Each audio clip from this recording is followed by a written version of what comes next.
আসসালামু আলাইকুম রহমতুল্লাহ। প্রিয় দর্শক, কেমন আছেন? আশা করি ভালো আছেন। প্রিয় দর্শক, গোপালগঞ্জে এনসিপির কর্মসূচিতে ফ্যাসিস্টদের হামলায় মির্জা ফখরুলের উদ্বেগ। চলুন বিস্তারিত জেনে নিই।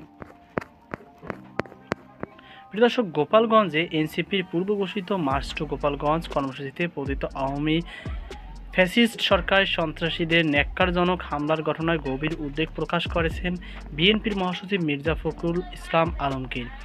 আজ বুধবার গণমাধ্যমে পাঠানো এক বিবৃতিতে এ উদ্বেগ প্রকাশ করেন তিনি।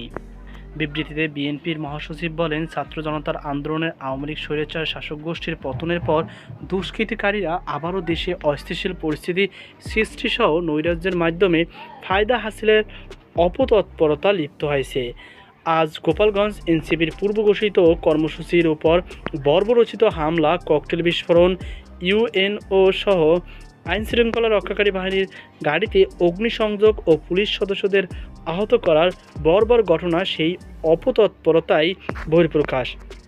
তিনি বলেন, আইনশৃঙ্খলা পরিস্থিতির চরম অবনতির কারণে আওয়ামী দোসররা মরণ কামড় দিয়ে ইন্টারিম গভর্নমেন্টকে বেকায়দায় ফেলে ফায়দা লুটতে দেশে অরাজকতা পরিস্থিতি সৃষ্টির জন্য এখন মাথাচাড়া দিয়ে উঠেছে।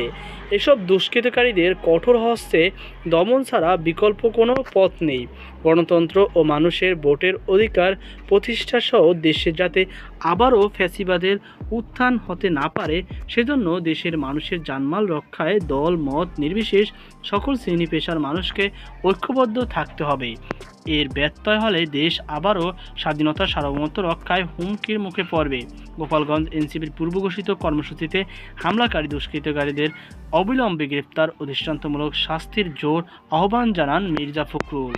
তো প্রিয় দর্শক, এই ছিল আমার সর্বশেষ আপডেট। সকল আজকে পর্যন্ত আল্লাহ হাফেজ।